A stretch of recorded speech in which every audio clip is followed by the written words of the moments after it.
I am going to show you how to create a hole. You will use holes for things like buttons on a sweater. You could use it to make it, you would make it big enough for your head to fit through for a neckline. You could put a hole at the end of one end of a scarf, and then that way the other end you could pull through to hold it together. Things like that. I've made them before to weave through an I-cord. So oftentimes you'll find something, of course mittens or something, fingerless gloves, things like that. You would do this. So I'm going to show you how to bind off in the middle of your work. And then when we turn it around, you're going to cast back on that number of stitches. So you will see how to kind of drop the stitches and then pick them back up to create a hole. So I am at that point right now. I'm going to just go ahead and knit one more. And the pattern, if you're going with a pattern, is going to tell you how many to bind off. So I'm going to go ahead and start with about 5 bind offs. So I'm going to knit one, knit another one, and I'm going to slip this one over. And that's 1, 2, and I am binding off in pattern, which means knits only. 3, 4, and 5. All right, so now I've created this gap in between the stitches, and now I'm going to just go ahead and continue to the end. Get to the end, and then when I turn it around, I'll show you how to pick those stitches back up.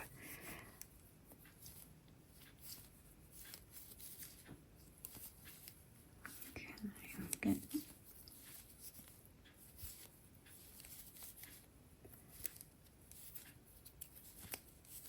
all right, turn it around, and then I'm gonna work it back over here, and I'll show you what to do once I get there.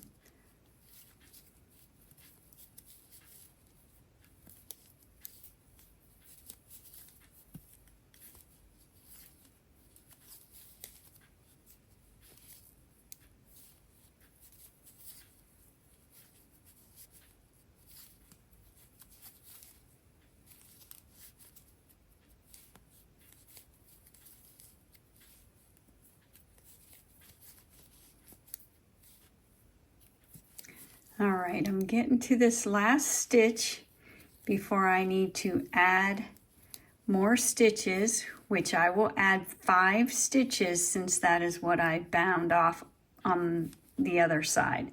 So what I'm going to do is I'm going to take my yarn, and then I will just turn it like this, where the loose part is in the front, and just pull that on there. Let me get it off of that. And I like to kind of do it a little tight, because once you start knitting them, they're going to loosen up. And that is 2. Again, just twist and place on the needle and pull it through, almost like you're just putting a little knot on the needle. It's not a knot, but okay. And if you can't remember, just go back to your purl. That was 4. And then I'll do one more.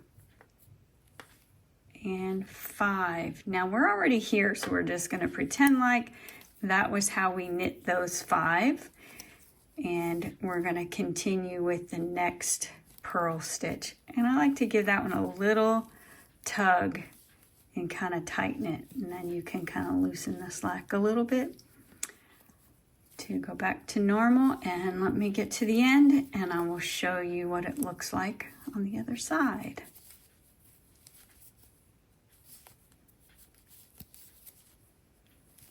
All right, so we'll turn it around, and now you can see that we've created a hole. I will say on the bottom down here, this I did in the front, just like this one. It created this little gap right here. On the other one, I did it from the back, and it seems to be a little smoother, so you can do it from the back side, but you again would bind off in pattern. So if you're doing it on the back, you would just purl and then slip that purl stitch over the next purl, and then so kind of do it in pattern. So right here, I'm going to go ahead and knit this row so you can see how these cast on stitches knit. I've got them on fairly snug, but they tend to loosen up as you're kind of putting the needle through, but we'll get to that and show you. And they knit up just normal, like a regular cast on. Give myself some more yarn. There we go. All right, now we are getting to them. You'll see something like this. Don't worry about it. Once you get them all knit, it tends to all average out after a couple of rows. Whoops, get a little tight, so you can, there we go.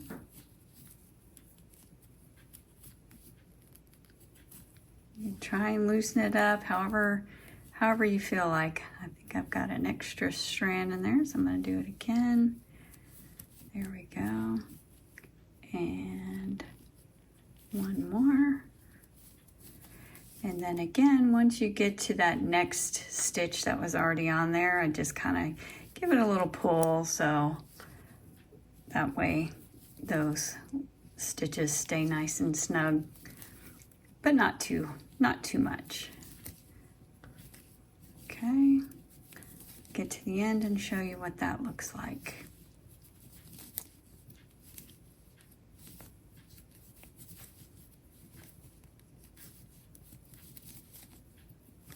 All right. Now we've knit through those, and now they are regular knit stitches, just like the one on the bottom. And that is how you do a hole. So the links are below in the description. If you like this tutorial, please like, comment, and subscribe, and thank you for watching.